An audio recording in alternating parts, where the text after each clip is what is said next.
ഈ സംഭവത്തിനകത്ത് ഗുരുതരമായ ആരോപണത്തിന് വിധേയമാക്കപ്പെട്ടിരിക്കുന്ന ഒരാൾ ആരാണെന്ന് പറഞ്ഞാൽ കണ്ണൂർ ജില്ലാ കളക്ടറാണ്. ജില്ലാ കളക്ടർക്കെതിരെ ഗുരുതരമായ ആരോപണം ഉയർന്നു വന്നിട്ട് അതിനെ അദ്ദേഹത്തെ ചോദ്യം ചെയ്യാൻ കണ്ണൂരിലെ ഏത് പോലീസ് ഓഫീസർക്കാണ് സാധ്യമാവുക? സംസ്ഥാനത്തിലെ ഏത് പോലീസ് ഓഫീസർക്കാണ് കളക്ടറെ ചോദ്യം ചെയ്യാൻ കഴിയുക? ഒരു കളക്ടറെയും ഒരാളും ചോദ്യം ചെയ്യാൻ പോകുന്നില്ല. സ്വാഭാവികമായും ഇത്തരമൊരു ഗൗരവതരമായ വിഷയം ഉണ്ടായിക്കഴിഞ്ഞാൽ അത്തരമൊരു വിഷയത്തിനകത്ത് ചോദ്യം ചെയ്യണമെങ്കിൽ അത് CBIക്ക് മാത്രമേ സാധ്യമാവുകയുള്ളൂ. അല്ലാതെ ഒരാളും ചോദ്യം ചെയ്യാൻ പോകുന്നില്ല. നമ്മളിപ്പോൾ ഒറ്റ ഉദാഹരണം എടുക്കുക. അപ്പൊ കണ്ണൂരിൽ ജില്ലാ പഞ്ചായത്ത് പ്രസിഡന്റ് ആയിരിക്കുന്ന രാഷ്ട്രീയ നിയമനം മാത്രമാണത്.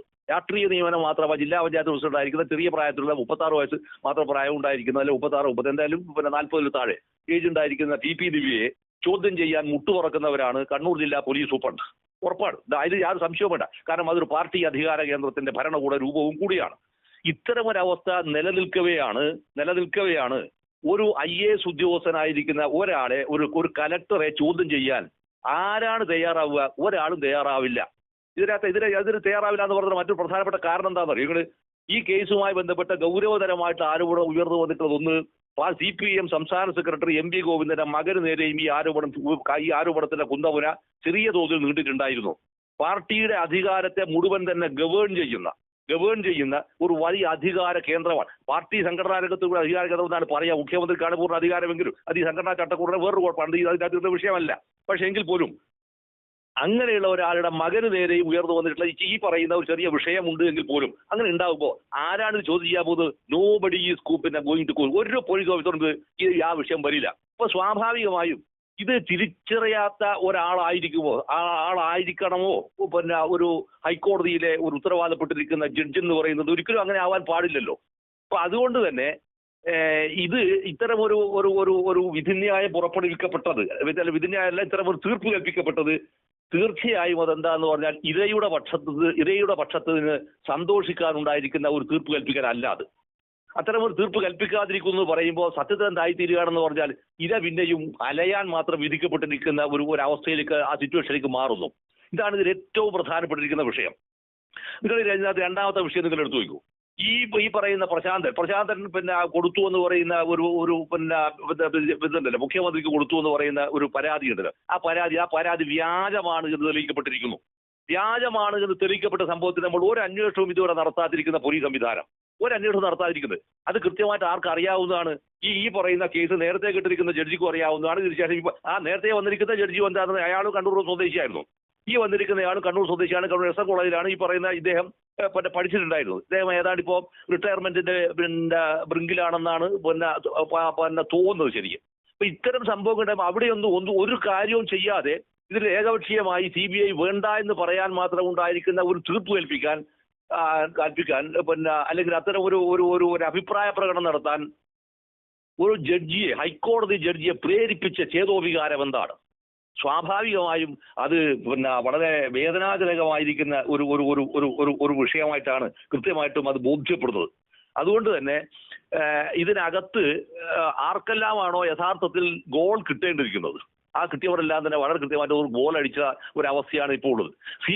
CBIയുടെ അന്വേഷണത്തിൽ CBI അവർ പറഞ്ഞെന്താ പറഞ്ഞാൽ ഞങ്ങൾക്ക് കത്ത് എടുത്താൽ അവർ പറഞ്ഞു ഞങ്ങൾ തയ്യാറാണ് അന്വേഷിക്കാൻ. ഈ പോലീസ് അന്വേഷിച്ചിട്ട് ഇവിടെയും ഒത്തില്ല എന്നും അത് കലക്ടർ ഉൾപ്പെടെയുള്ളവർ കേന്ദ്രത്തിനകത്തിരിക്കുന്നവരെ ചോദ്യം ചെയ്യേണ്ട വിഷയമായതുകൊണ്ടും സംസ്ഥാന സർക്കാരിന്റെ പോലീസിനും സാധ്യമാവില്ല എന്ന് 100% ഉറപ്പായിരിക്കവേ, പ്രത്യേകിച്ചും കമ്മ്യൂണിസ്റ്റ് പാർട്ടി ഓഫ് ഇന്ത്യ മാർക്സിസ്റ്റിന്റെ ഭരണം നിലനിൽക്കുന്ന സമയത്ത് ഒരു പോലീസിനും ഒരു വസ്തു ചെയ്യാൻ കഴിയില്ല. അപ്പൊ അത്തരമൊരവസ്ഥയിൽ ഇങ്ങനെ ഒരു തീർപ്പ് കൽപ്പിക്കാൻ അദ്ദേഹത്തെ പ്രേരിപ്പിച്ച സ്പിരിറ്റ് എന്തായിരിക്കും? ഞാൻ വീണ്ടും ആവർത്തിക്കും, എന്തായിരിക്കും അദ്ദേഹം സ്പിരിറ്റ് എന്തായിരിക്കും? ആ സ്പിരിറ്റ് തീർച്ചയായും എന്തായിരിക്കും? ഒരുപക്ഷെ എന്താ പറയാ ഒരുപാട് വീണ്ടു വിചാരങ്ങൾക്ക് ഒരുപക്ഷെ ജഡ്ജിയെ പ്രേരിപ്പിച്ചിട്ടുണ്ടാവാം. ഇതാണ് വാസ്തവത്തിൽ നമ്മുടെ നാട്ടിലെ ഒരു എന്താ പറയാ നീതിന്യായ വ്യവസ്ഥ എന്നൊരവസ്ഥ വരികയാണ്. ഒരു ഒത്തുതീർപ്പ് ആണോ ചേട്ടാ? ഒത്തുതീർപ്പാണെന്ന് ഞാൻ പറയുന്നില്ല. പക്ഷേ ഇതിനകത്ത് ഒത്തുതീർപ്പല്ല അത്. അതായത് ഇതിനകത്ത് ഞാൻ മറ്റൊരു ഉദാഹരണം കൂടി ഞാൻ പറയാം. ഇപ്പൊ ഒരു പുത്തനായിട്ടൊരു DYSP ഇതിനകത്ത് അന്വേഷണത്തിന് ചുമതല പിന്നെ ഇൻഡക്ട് ചെയ്യണമെന്ന് ഒരു ഉത്തരവും ഒരു നിർദ്ദേശവും കൂടി ഹൈക്കോടതിയിൽ നിന്ന് വന്നല്ലോ. ഈ SIT ഒരു അതെ അതെ അല്ലെ, അത് നിങ്ങൾ തിരിച്ചറിയേണ്ട സാധനം എന്താ പറഞ്ഞാൽ ഇപ്പൊ കേസ് അന്വേഷിച്ചുകൊണ്ടിരിക്കുന്ന മാറുന്ന പറഞ്ഞ DYSP ഇല്ലേ, അയാൾ ഈ മാർച്ചിൽ റിട്ടയർ ചെയ്യേണ്ടതാണ്. ഇതാരെ പറ്റിക്കാനാണ് ഈ സ്ഥാപനം? അയാൾ മാർച്ചിൽ റിട്ടയർ ചെയ്യേണ്ടതാണ്. ഈ മാർച്ചിൽ റിട്ടയർ ചെയ്യുമ്പോൾ എന്തായെന്ന് പറഞ്ഞാൽ എന്നെ അടിച്ച് വരുന്നത് അയാൾക്ക് റിട്ടയർ ചെയ്യുമ്പോൾ വേറെ ആരെങ്കിലും എന്തെങ്കിലും കൊസ്ര അക്കൗണ്ടിൽ കൊണ്ടുപോയിട്ട് വെച്ചെങ്കിൽ അയാൾക്ക് പെൻഷൻ കിട്ടൂല. പിന്നെ പെൻഷൻ കിട്ടൂല എന്നല്ല, അയാൾക്ക് സർവീസിന്റെ ബെനിഫിറ്റ് ഒന്നും കിട്ടാത്തൊരവസ്ഥ വരും. അവിടെ എന്ത് ചെയ്യാണ്, ആ സംഭവത്തിനകത്ത് വളരെ തന്ത്രപരമായി ഈ പറയുന്ന റിട്ടയർമെന്റ് ആയിട്ടുള്ള പിന്നെ മാർച്ചിൽ റിട്ടയർ ചെയ്തിരിക്കുന്ന പിന്നെ അന്വേഷണ ഉദ്യോഗസ്ഥർ, ഇപ്പൊ നിലവിലുള്ള അന്വേഷണ ഉദ്യോഗസ്ഥർ തന്ത്രപരമായ വെട്ടി ഒഴിയാണ് ഇത്. അതൊരു പൂഴിക്കടകൻ പ്രയോഗമാണത്. ഈ സംഭവം വരുമ്പോൾ ആളുകൾ ധരിച്ചു വെക്കുക എന്ന് പറഞ്ഞാൽ ഇതാരും അറിയില്ല എന്നുള്ളതാണ്. പക്ഷെ അയാൾ മാർച്ചിൽ റിട്ടയർ ചെയ്യാൻ പോവാണ്. മാർച്ചിൽ റിട്ടയർ ചെയ്യാൻ പോകുന്ന ആൾക്ക് എന്താ പറഞ്ഞാൽ അയാളുടെ പേര് കൊസറാക്കുള്ളി കെട്ടി വെച്ച് കഴിഞ്ഞാൽ എന്തായി ചപ്പി തുപ്പി കിട്ടില്ല. ഇതൊക്കെ അതിന്റെ വേറൊരു ഉദാഹരണം ഞാൻ കൂടെ പറഞ്ഞുതരാം. നമ്മുടെ പിന്നെ ഇതില്ലേ പിന്നെ ഇതപ്പ ഇവിടെ ആത്മഹത്യ ചെയ്ത് പിന്നെ ശ്യാമള ആന്തൂറില് ആത്മഹത്യ ചെയ്തിരിക്കുന്ന ആ ആത്മഹത്യാ വിവാദവുമായി ബന്ധപ്പെട്ട് വന്നിരിക്കുന്ന അവിടുത്തെ പിന്നെ സെക്രട്ടറി ഉണ്ട്. ആ സെക്രട്ടറിക്ക് എന്താ പറയുക, ഇപ്പോൾ വന്ന് കിട്ടിയില്ല എന്ന് പറഞ്ഞാൽ അവൻ ഇപ്പോൾ കോടതി കയറുകയാണ്. ഓരോ പെൻഷൻ ആനുകൂല്യങ്ങളില്ല, ഒരു സംഭവം അയാൾക്ക് കിട്ടിയില്ല, സർവീസിനകത്ത് ബ്രേക്കായത്. ഇങ്ങനെ വരുന്ന ഒരു അവസ്ഥ ഒരു ഭാഗത്ത് നിൽക്കവേ തന്നെയാണ് മറുഭാഗത്ത് നിന്ന് വരുന്നതെന്ന് പറഞ്ഞാൽ ഈ പറയുന്ന ആളെ രക്ഷിക്കുക എന്നുള്ള താല്പര്യം കൂടി ഇതിനകത്തുണ്ട്. അതുകൊണ്ട് ഇങ്ങനെ ഒരു DYSP അതിനകത്ത് പുത്തനായി ചുമതലപ്പെടുത്തിയെന്ന് പറയുന്നത് സത്യത്തിൽ എന്താണെന്ന് പറഞ്ഞാൽ അത് വളരെ അപകടകരമായിരിക്കുന്ന ഒരു തീരുമാനത്തിന്റെ ഭാഗവും കൂടിയാണത്. അഥവാ അത് അധികാര കേന്ദ്രങ്ങളിൽ വന്നിരിക്കുന്ന വളരെ കൃത്യമായിരിക്കുന്ന നിർദ്ദേശത്തിന്റെ അടിസ്ഥാനത്തിൽ കൂടിയാണ് ഈ പറയുന്ന പുതിയ ഇൻഡക്ഷൻ ഉണ്ടാകുന്നത്. പിന്നെ ഞാൻ വേറൊന്ന് പറഞ്ഞ് പുതിയ ഒരു റേഞ്ച് ഇവർ വന്നു എന്നുള്ളത്. ഞാൻ മിസ്റ്റർ അയ്യപ്പദാസ്, TP സെൻകുമാർ, നമ്മളിപ്പോ റിട്ടയർ ചെയ്തിരിക്കുന്ന SP അല്ലേ, സോറി IG അല്ലേ, അദ്ദേഹത്തിന് അസാധ്യമായിരിക്കുന്ന പല സംഭവങ്ങളും കണ്ണൂർ നടന്നിട്ടുണ്ട്. അദ്ദേഹത്തിന് പോലും അസാധ്യമായിരുന്നത്. അപ്പൊ അത്തരം ഒരു അവസ്ഥയിൽ ഈ ഭരണ സംവിധാനത്തിന് അകത്ത് നിന്നുകൊണ്ട്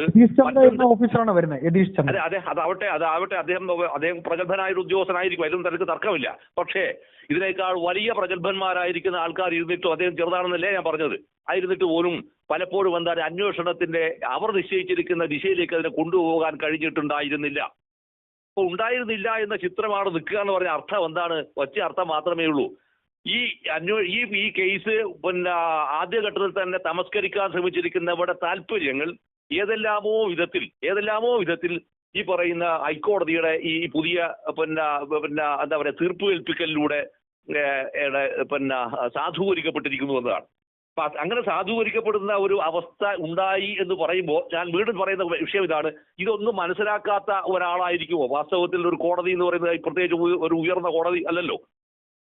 അതെല്ലാം ആ കോടതിക്ക് വ്യക്തമായിരിക്കവേ എന്തുകൊണ്ടാണ് പോലീസ് അന്വേഷണം ഈ അന്വേഷണം തന്നെ നടക്കട്ടെ എന്ന തീരുമാനത്തിൽ ഇവർ എത്തിച്ചേർന്നത്? ഇതാണ് അതിന്റെ ബേസിക് ആയിരിക്കുന്ന ചോദ്യം. അതോടൊപ്പം തന്നെ CBI അന്വേഷണം നടത്താൻ സന്നദ്ധമാണ് എന്ന് രേഖാമൂലം പറഞ്ഞിട്ട് പോലും, അത് ഏൽപ്പിക്കുകയാണെങ്കിൽ ഞങ്ങൾ സന്നദ്ധമാണെന്ന് രേഖാമൂലം ഏൽപ്പിച്ചിട്ട് പോലും അത് വേണ്ടതില്ല എന്ന് തീരുമാനിക്കാവുന്ന ഒരു തീർപ്പ് ഏൽപ്പിക്കൽ ഉണ്ടാവുന്നു എന്ന് പറഞ്ഞാൽ ഇരയുടെ പക്ഷമാണോ, അല്ല അത് അനീതിയുടെ പക്ഷമാണോ, അല്ല വേട്ടക്കാരന്റെ പക്ഷമാണോ എന്ന് നമ്മൾ സ്വാഭാവികമായും ആലോചിക്കേണ്ടുന്ന ഒരു വളരെ ഗൗരവതരമായിരിക്കുന്ന ഒരു വിഷയം ഇതിനകത്ത് ഉണ്ടായിട്ടുണ്ട് എന്നാണ് ശരിക്ക് വരുന്നത്. അവിടെ പോലീസിന്റെ അന്വേഷണം ഈ പറയുന്ന കേരളത്തിലെ മുഖ്യമന്ത്രിയുടെ വകുപ്പല്ലേ ഇത് അന്വേഷിക്കേണ്ടതല്ലേ? മുഖ്യമന്ത്രിയുടെ നിയന്ത്രണത്തിന് വിധേയമാകാത്ത അനുസരിക്കാത്ത ഏതെങ്കിലും ഒരു പോലീസ് ഓഫീസർ കേരളത്തിൽ ഉണ്ടായിരിക്കും. ഏതെങ്കിലും ഒരു പോലീസ് ഓഫീസർ ഉണ്ടായിരിക്കുമോ? ഒരിക്കലും ഉണ്ടായിരിക്കില്ല. അപ്പൊ ഉണ്ടായിരിക്കില്ല എന്ന് പകൽ പോലെ വ്യക്തമായിരിക്കെ, നിരവധി സംഭവങ്ങളുടെ മേലെ പകൽ പോലെ വ്യക്തമായിരിക്കവേ ഇത്തരം ഒരു തീരുമാനം ഇതല്ല ശരിക്കും ഒരു ഇര പ്രതീക്ഷിക്കുന്നത്. അതല്ല ഇര എപ്പോഴും പ്രതീക്ഷിക്കുന്നത് തങ്ങൾക്ക് അനുകൂലമായിരിക്കും, തങ്ങളുടെ സംഘടനകൾ പരിഹരിക്കുന്നതിന്, തങ്ങൾ ഉന്നയിച്ചിരിക്കുന്ന ഗുരുതരമായിരിക്കുന്ന വസ്തുതകളുടെ വിഷയങ്ങൾക്ക് ഒരു മാന്യമായ തീർപ്പ് കൽപ്പിച്ച് കിട്ടാനാണ് ഇര എപ്പോഴും കരയുന്നത്, ഇര എപ്പോഴും നിലവിളിക്കുന്നത്, അല്ലെങ്കിൽ ഇര എപ്പോഴും ആഗ്രഹിക്കുന്നത്. ഈ ആഗ്രഹത്തിന് വിരുദ്ധമായ രീതിയിലേക്ക് നിങ്ങൾ ഒരു ജഡ്ജ്മെന്റിന്റെ രൂപത്തിലേക്ക് വരാവുന്ന ഒരു തീരുമാനം ഹൈക്കോടതിയുടെ ഉയർന്ന കോടതിയുടെ ഭാഗത്ത് ഉണ്ടാവും എന്ന് പറയുമ്പോൾ ഇര വാസ്തവത്തിൽ പതറിപ്പോവുകയാണ് ചെയ്യുക. ഇര പതറിപ്പോകുന്നു എന്ന് പറഞ്ഞ അർത്ഥം എന്താണ്? നീതിന്യായ വ്യവസ്ഥയുടെ മനോഹാരിത, അല്ലെങ്കിൽ നീതിന്യായ വ്യവസ്ഥയുടെ സത്യസന്ധത, അല്ലെങ്കിൽ അതിന്റെ അതിന്റെ ഉത്തുംഗത അതിനെ സ്പോയിൽ ചെയ്യുന്നൊന്നുമില്ലാണ്. ഇത് ആരുടെ താല്പര്യമാണ്? ശരിക്കും അത് വേട്ടക്കാരന്റെ താല്പര്യമാണ്. ഈ വേട്ടക്കാരന്റെ താല്പര്യത്തിന് അനുസൃതമായ രീതിയിൽ വരാവുന്ന ഒരു തീർപ്പ് കൽപ്പിക്കൽ ഉണ്ടാവുന്നു എന്ന് പറയുമ്പോൾ സ്വാഭാവികമായിട്ടും അത് ഇരയെ വീണ്ടും വീണ്ടും ദുർബലമാക്കുന്ന ഒരു സംഭവമായിട്ട് മാറുകയാണ് ചെയ്യുക. അതുകൊണ്ട് എനിക്ക് പലപ്പോഴും എനിക്ക് ഈ സംഭവത്തിനകത്ത് തോന്നിയിട്ടുള്ളത് ഇതിനകത്ത് വളരെ ഗൗരവതരമായിരിക്കുന്ന ഇന്റർവെൻഷൻ ഏതെല്ലാമോ രീതിയിൽ നടന്നിട്ടുണ്ട് എന്ന് തന്നെ വേണം അനുമാനിക്കാൻ. ഇത് തെളിവിന്റെ അടിസ്ഥാനത്തിൽ പറയുന്നതല്ല. പക്ഷേ ഇതുവരെ ഉണ്ടായിരിക്കുന്ന കേസിന്റെ പൊതു സ്വഭാവത്തിനകത്തും ഞാൻ ഒരു കാര്യം തിരിച്ചിങ്ങോട്ട് ചോദിക്കട്ടെ. ഈ നവീൻ ബാബു കൊല്ലപ്പെട്ടതാണോ അതല്ല ആത്മഹത്യ ചെയ്തതാണെന്നോ ആരാണ് തീർപ്പ് കൽപ്പിച്ചത്? ആരാണ് തീർപ്പ് കൽപ്പിച്ചത്? ഇന്ന് പലപ്പോഴും പല ചോദ്യങ്ങളും ഇപ്പോഴും എയറിൽ ഇങ്ങനെ കിടക്കുകയാണ്. ഒരു പോലീസ് ഇത്തരത്തിലുള്ള ഒരു വിഷയങ്ങളും അന്വേഷിച്ചിട്ടില്ല, കണ്ടെത്തിയിട്ടുമില്ല. അന്വേഷിക്കുകയും കണ്ടെത്തുകയും ചെയ്യാതിരിക്കുന്ന ഒട്ടനവധി ചോദ്യങ്ങൾ ബാക്കിയായിരിക്കവേ ഇതേ പോലീസ് തന്നെ, ഇതേ SIT തന്നെ അന്വേഷിക്കാമെന്നും എന്നിട്ടോ അതിനകത്ത് പുത്തനായിട്ട് ഒരു DYSP കൂടി ആഡ് ചെയ്യണമെന്ന് പറയുന്ന സംഭവം വരുമ്പോൾ മറ്റേ DYSP ഈ മാർച്ചിൽ റിട്ടയർ ചെയ്യുന്നതാണ് എന്ന ഒരു വളരെ വളരെ ഭീതിജനകമായിരിക്കുന്ന യാഥാർത്ഥ്യം. ആ യാഥാർത്ഥ്യത്തെ മറച്ചു വെച്ചുകൊണ്ടാണ് പുതിയതാണ് ഇത് ചുമതലപ്പെടുത്തുകയും ചെയ്തെന്ന് പറയുന്നത്. അപ്പൊ ഇതെല്ലാം വരുമ്പോൾ നമുക്ക് എത്തിച്ചേരാവുന്ന നിഗമനം എന്തായാലും സാധാരണ മനുഷ്യന്മാരുടെ ഇത് ആരെയും കുറ്റപ്പെടുത്താനെന്ന് പറഞ്ഞത് സാധാരണ മനുഷ്യന്മാരുടെ പൊതു സ്പിരിറ്റ് എന്താണ് ശരിക്കും, അല്ലെങ്കിൽ പൊതുവികാരം എന്താണ്? ആ വികാരം ഇര ഇപ്പോഴും അലയേണ്ടി വരുന്നു, വേട്ടക്കാരൻ ചിരിക്കുന്നു എന്നുള്ളതാണ്. ഇത് ചിരിക്കുന്ന ഒരവസ്ഥ വളരെ ഭംഗിയായി ഇവർ നിർവഹിച്ചു എന്നുള്ളതാണ് ഇതിന്റെ ആത്യന്തികമായിരിക്കുന്ന ഒരു എന്താ പറയാ ഇതാണ്. അതാണ് ഞാൻ പറഞ്ഞത്. ആരോപണ വിധേയനാക്കപ്പെട്ടിരിക്കുന്ന ആളാണ് കലക്ടർ. ആരോപണ വിധേയനാണല്ലോ കലക്ടർ. ആ ആരോപണ വിധേയനായിരിക്കുന്ന കലക്ടറെ ചോദ്യം ചെയ്യാൻ പോലും സാധ്യമാവാത്ത ഒരു തുറുകണ്ണൻ യാഥാർത്ഥ്യം നമ്മുടെ മുമ്പിൽ നിൽക്കുകയാണ്. എന്നിട്ട് അത് മാത്രമാണോ അവരെ ചോദ്യം ചെയ്യുകയോ അല്ലെങ്കിൽ അവരിൽ നിന്ന് കാര്യങ്ങൾ ശേഖരിക്കുകയോ ചെയ്തിരിക്കുന്ന റവന്യൂ വകുപ്പിന്റെ ഒരു ഉയർന്ന ഉദ്യോഗസ്ഥയില്ലേ, ആ ഉദ്യോഗസ്ഥരുടെ റിപ്പോർട്ട് പോലും അവരുടെ പാർട്ടിയുടെ മന്ത്രിക്ക് പോലും ചോദിച്ചിട്ട് കിട്ടിയിട്ടില്ല. മിസ്റ്റർ അയ്യപ്പദാസ്, കിട്ടിയോ ഇത്? അത് ഇതുവരെ ആർക്കെങ്കിലും കിട്ടിയോ? വിവരാവകാശം പറഞ്ഞ് ചോദിച്ചിട്ട് കിട്ടിയോ? ഇതൊന്നും കിട്ടിയിട്ടില്ലല്ലോ. അപ്പൊ ഇത്രയും ഭീകരമായ വിധത്തിൽ ഇതിനെ ഒളിച്ചു വെക്കാനുണ്ടായിരിക്കുന്ന ഒരു ചിത്രം ഒരു ഭാഗത്ത് ഉണ്ടാകുക, മറുഭാഗത്ത് എന്ത് വരിക? മറുഭാഗത്ത് ഇതേ അന്വേഷണ സംഘത്തെ തുടർന്നാൽ മതി എന്ന് പറയുന്ന ഹൈക്കോടതിയുടെ ഒരു തീർപ്പിന് സമാനമായിരിക്കുന്ന ഒരു സംഭവം വരികയും ചെയ്യാം. ഇത് രണ്ടും ഒന്നിച്ചു ചേരുക എന്ന് പറഞ്ഞ അർത്ഥം എന്താണ്? വീണ്ടും ഞാൻ ആവർത്തിക്കുന്നു, ഇര വാസ്തവത്തിൽ ഇതായി പോകുന്നുള്ളതാണ്. പിന്നെ മറ്റൊരു വിഷയം എന്താന്ന് പറഞ്ഞാൽ വേറൊരു ഞാൻ നിയമവിദഗ്ധനൊന്നുമല്ല, ഒരു കാര്യം കൂടി ഞാൻ പറയാം. ഈ കേരള പോലീസിന്റെ അന്വേഷണം തൃപ്തികരമാണ് എന്ന പക്ഷമാണ് ആദ്യഘട്ടത്തിൽ തന്നെ വാസ്തവത്തിൽ ഈ മഞ്ജുഷയുടെ വക്കീൽ അവരുടെ ഈ വാദം ഉന്നയിച്ചത്. അത് ശരിക്കും തൃപ്തികരമാണ് എന്ന വാദം ഉന്നയിക്കുന്ന ഒരു അവസ്ഥ ഉണ്ടായിത്തീരുന്നു എന്ന് പറഞ്ഞ അർത്ഥം എന്താണെന്ന് പറഞ്ഞാൽ നിങ്ങൾക്ക് അതിനകത്ത് യാതൊരു സംശയവുമില്ല എന്നുള്ളതാണ്. സംശയമേ ഇല്ല എന്നുള്ളതാണ്. ഈ സംശയങ്ങൾ ഇല്ല എന്ന് വന്നു കഴിഞ്ഞാൽ അർത്ഥം എന്താണ്? അന്വേഷണം കറക്റ്റാണ് എന്ന് വേണമെങ്കിൽ ആർക്ക് വാദിക്കാം, കോടതിക്ക് വാദിക്കുകയും ചെയ്യാം. പക്ഷേ അത് ഇൻകറക്റ്റ് ആയിരുന്നു എന്ന് പറയാവുന്ന ഒരു ചിത്രം അതിനകത്ത് ഒളിഞ്ഞു കിടപ്പുണ്ടായിരുന്നു. തുടക്കം മുതലേ അത് ഒളിഞ്ഞു കിടപ്പുണ്ടായിരുന്നു. അവര് അന്വേഷണത്തിൽ തൃപ്തി പറഞ്ഞിട്ടില്ല ചേട്ടാ. അവര് തുടക്കത്തിൽ ആദ്യഘട്ടത്തിൽ പറഞ്ഞല്ലോ, അന്വേഷണം ആദ്യഘട്ടത്തിൽ തലശ്ശേരിയിൽ വന്നപ്പോൾ മാറ്റം പറഞ്ഞല്ലോ. അത് അല്ല എന്ന് പറയാവുന്ന ഒരുപടി വസ്തുതകൾ നിലനിൽക്കവേ അത് മുഴുവൻ തന്നെ കോടതിയുടെ മുമ്പിൽ പ്ലേസ്മെന്റ് ചെയ്യണമായിരുന്നു. അങ്ങനെ പ്ലേസ്മെന്റ് ചെയ്തിട്ടുണ്ട് എങ്കിൽ അത്തരം സംഭവങ്ങൾക്ക് ആര് മറുപടി പറയണം? കൃത്യമായി അനലൈസ് ചെയ്യേണ്ട ഉത്തരവാദിത്തം ആർക്കുള്ളതാണ്? ഈ തീർപ്പ് കൽപ്പിച്ചിരിക്കുന്ന ഹൈക്കോടതി ജഡ്ജിക്കുള്ളതാണ്. അദ്ദേഹത്തിന്റെ ഫൈൻഡിങ്സ് ആയിട്ട് അദ്ദേഹം അത് പറയണം. അപ്പൊ അത് ഉണ്ടായിട്ടില്ല എന്നാണ് എനിക്ക് തോന്നുന്നത് കേട്ടോ. ഞാനതിന്റെ പകർപ്പൊന്നും ഞാൻ കണ്ടിട്ടില്ല. ഞാൻ ഇത് പറയുന്നത് വെറും അനുമാനത്തിന്റെ അടിസ്ഥാനത്തിൽ മാത്രമാണ് ഞാൻ സംസാരിക്കുന്നത്. അപ്പൊ അത് വരുന്നു എന്ന് പറയുമ്പോൾ അർത്ഥം എന്താണെന്ന് പറഞ്ഞാൽ അതും പലപ്പോഴും എന്തായി തീർന്നു, ഒരു ഗവൺമെന്റിനെ ഭയക്കുന്നവരുടെ പക്ഷത്ത് ഗവൺമെന്റിനെ ഭയക്കേണ്ടി വരുന്നതാണ്. ഗവൺമെന്റിനെ ഭയക്കുകയല്ല വേണ്ട, ഗവൺമെന്റ് നമ്മുടെ പ്രൊട്ടക്ടറാണെന്ന് പറയുന്നിടത്താണ് ഒരു ഗവൺമെന്റ് ഉണ്ടാവുന്നത്. പകരം ഗവൺമെന്റ് സംവിധാനങ്ങളെ മുഴുവൻ നിങ്ങൾ ഭയക്കുന്നു എന്ന് പറഞ്ഞ അർത്ഥം എന്താണ്? നിങ്ങൾക്ക് വാസ്തവത്തിൽ ഐഡന്റിറ്റി ഇല്ലാതായി തീരുന്നു എന്ന അർത്ഥം. മറിച്ച് ഗവൺമെന്റ് നമ്മുടെ പ്രൊട്ടക്ടറാണെന്ന് പറയുമ്പോൾ നമുക്കുണ്ടാകുന്ന ഗവൺമെന്റ് ഉണ്ടാകുന്ന ബഹുമാനമാണ് ഉണ്ടാകുന്നത്, സ്നേഹമാണ് ഉണ്ടാകുന്നത് നമുക്ക്. അതിന് പകരം നേരെ വിരുദ്ധമായിരിക്കുന്ന സംഭവമാണ് ഉണ്ടാക്കി തീർത്തത്. അങ്ങനെ ഉണ്ടാക്കി തീർക്കുന്ന ഒരു ചിത്രത്തിന്റെ ഒരു ഭാഗവും കൂടി ആയിരിക്കാൻ ചിലപ്പോൾ ഇത്തരത്തിലുണ്ടായിരിക്കുന്ന ചില സംഭവങ്ങൾ ഉണ്ടായിട്ടാണ്. കാരണം ഒരു വീട്ടിനകത്തെ ആകെ വരാവുന്ന ഒരാൾ ഇതുപോലെ അപ്രതീക്ഷിതമായി എന്താ പറയാ ആത്മഹത്യ ചെയ്തു എന്ന് പറയുന്ന ഒരു വാർത്ത വരിക, അപ്രതീക്ഷിതമായി വരുന്ന വാർത്ത വരിക. പിന്നെ അതിന് തൊട്ട് കുറച്ച് നിമിഷങ്ങൾക്ക് മണിക്കൂറുകൾക്ക് മുമ്പ് തന്നെ ഞാൻ എത്തുമെന്ന് പറഞ്ഞു വരാവുന്ന ഒരു മെസ്സേജ് പാസ് ചെയ്തു എന്ന് പറയുന്ന സംഭവങ്ങൾ ഉണ്ടാകുക. എന്നിട്ട് അവരെന്ത് ചെയ്യാണ്? അവര് റെയിൽവേ സ്റ്റേഷനിൽ പോയിട്ട് ഇവരെ റിസീവ് ചെയ്യാൻ കുടുംബം ഒന്നടക്കം പോയി കാത്തു നിൽക്കുക. എന്നിട്ട് എന്തുകൊണ്ടാണ് ഇല്ലാത്തതെന്നുള്ള വിഷയം വരുമ്പോഴാണ് ഇങ്ങനെ പറഞ്ഞത് ഇയാൾ ആത്മഹത്യ ചെയ്യിക്കുന്നു, ഈ പറയുന്ന നവീൻ ബാബു ആത്മഹത്യ ചെയ്യിക്കുന്ന അവസ്ഥ ഉണ്ടാകും. ഇവിടെ ക്രൈം ത്രില്ലർ സിനിമക്കകത്ത് പോലും വരുന്നതിനേക്കാൾ മാരകമായ രീതിയിലല്ലേ ഈ സംഭവം ഒരു ഫാമിലിയെ സബോട്ടാഷ് ചെയ്തത്.